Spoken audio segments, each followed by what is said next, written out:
लैलतुल क़द्र और यौमुल जिन्स। चौथी किस्म है इसकी तारीफ क्या है? हुवा इस्मुन यदुल्लु अला अबी लहब तब्बत यदा अबी लहब। इसमें अल अलमुल मनकूल हुवा इस्मुन कान लहु मानन लुग़विय्यन।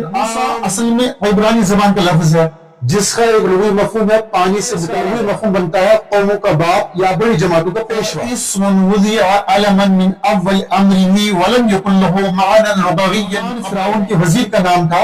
अरबी लुगत में इसका कोई मुस्तक़िल माना नहीं मिलता, शुरू से ही जो है लैलतुल क़द्र और यौमुल जुमआ। तो ये किस्म भी कुरान करीम में वारिद हुई है। कौन सी किस्म? अलमुज़ ज़मा। फिर आगे देखिए आप अलमुल जिन्स। चौथी किस्म है इसकी तारीफ क्या है? हुवा इस्मुन यदुल्लु अला जिन्सिन वला यख्तस्सु बिफ़र्दिन। तारीफ है अलमुल जिन्स की हुवा इस्मुन यदुल्लु अला जिन्सिन वला यख्तस्सु बिफ़र्दिन। वो नाम जो पूरी जिन्स पर दलालत करे। अब इसके बाद देखिए पांचवी किस्म देखिए इसकी। पांचवी किस्म कौन सी है? अलमुल लक़ब। अलमुल लक़ब यानी कि वो अलम जो लक़ब के तौर पे इस्तेमाल किया जाए, किसी का लक़ब। क्या है इसकी तारीफ? हुवा इस्मुन यदुल्लु सराहतन अलल मदह अव ज़म्म। वो नाम जो साफ तौर पर तारीफ या मजम्मत पर दलालत करे। यानी कि अलमुल लक़ब क्या है? वो नाम जो साफ तौर पर तारीफ या मजम्मत पर दलालत करे। कुरान करीम की आयत क्या है? तब्बत यदा अबी लहब तब्बत यदा अबी लहब। इसमें वजह इस्ताद क्या है? कुरान करीम की आयत अबुगुलाब है मजम्मत लक़ब। ज़ुन्नून और अल मसीह ये तारीफी अलक़ाब है।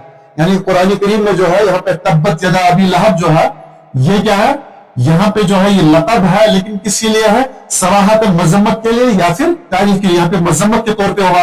और ज़ुन्नून यहाँ पे क्या है? तारीफ के लिए है। और मसीह क्या है यहाँ पे? ये भी तारीफ के लिए है। और छठी किस्म क्या है इसकी? अलमुल कुनिया। अलमुल कुनिया यानी कि कुनियत, जो किसी की तरफ कुनियत अबू या उम लगाते हैं तो वो कुनियत भी अलम के दायरे में शुमार होती है। और आगे इसकी तरफ क्या है? हुआ इस्मुन मुसद्दरुन बिअबिन और उम्मिन। वो नाम जो अबू या उम से शुरू हो उसको अलमुल कुनिया कहते हैं। सातवीं किस्म देखिए यहाँ पे आप। सातवीं किस्म कौन सी अलम की? सातवीं किस्म है अल अलमुल मनकूल। इस्मुन कान लहु मानन लुग़विय्यन आम सुम्मा नुक़िला मिन ज़ालिकल माना व जुइला इस्मन ख़ासन लिशख़्सिन औ शैइन। जो लफ्ज़ पहले आम माना रखता था फिर वही लफ्ज़ किसी खास शख्स का नाम बन गया, उसको अलम मनकूल कहते हैं। यानी पहले लफ्ज़ का मतलब कुछ और था, बाद में वो नाम बन गया। यानी कि पहले लफ्ज़ किसी और माने में इस्तेमाल हो गया लेकिन वही नाम किसी शख्स की तरफ या किसी जगह की तरफ मंसूब हो गया तो उसको अलम मनकूल कहते हैं। कुरान करीम में है या यहया खुज़िल किताब। असल लुग़वी माने क्या है? यहया का मतलब क्या है? जिंदा रहना, जिंदगी गुजारना। और ये अलग माने में था, लेकिन अब ये किसी शख्सियत की जात की तरफ मंसूब हो गया तो अब ये एक पैगंबर का नाम यानी ये बाद में जो है हजरत यहया अलैहिस्सलाम का नाम बन गया। हजरत यहया।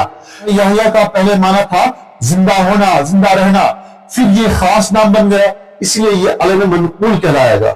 फिर दूसरा देखिए आप वइस्क़ाल मूसा। यहां पे सूरह बकरा क्या है? मूसा असल में इब्रानी जबान का लफ्ज है जिसका एक लुग़वी मफ़हूम है पानी से निकाला गया। मूसा का लुग़वी माने क्या है? पानी से निकाला गया।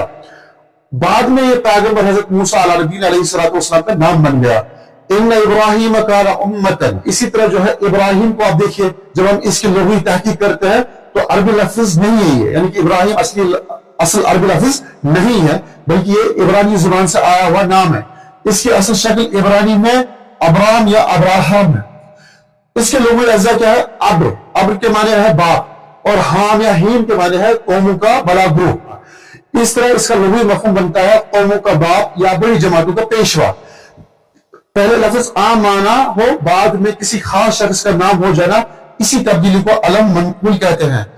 यानी कि पहले ऐसा कोई लफ्ज ऐसा हो जो आम माने में हो लेकिन फिर वो आम माने किसी जात की तरफ मंसूब हो, कि जात के साथ जो चस्पा किया जाए तो उसी को अलम मनकूल कहते हैं। यानी कि वो अलम जो कहीं और से लाकर जो किसी पे चस्पा कर दिया गया और उसकी मिल्कियत बन गई हो उसको अलम मनकूल कहते हैं। अब इसकी आठवीं किस्म देखिए आप। आठवीं किस्म कौन सी है? आठवीं किस्म है अलमुल मुर्तजल। अलमुल मुर्तजल किसको कहते हैं? هو اسم وضع علما من اول امره ولم يكن له معنى لغويا قبل ذلك. علم مرتجل کس کو کہتے ہیں؟ جو نام شروع ہی سے صرف نام کے طور پر رکھا گیا ہو، پہلے اس کا کوئی عام لغوی معنی نہ ہو، اس سے علم مرتجل کہتے ہیں. یعنی یہ الفاظ پہلے کسی معنی کے لیے استعمال نہیں ہوتے تھے بلکہ براہ راست نام کے طور پر رکھے گئے ہوں.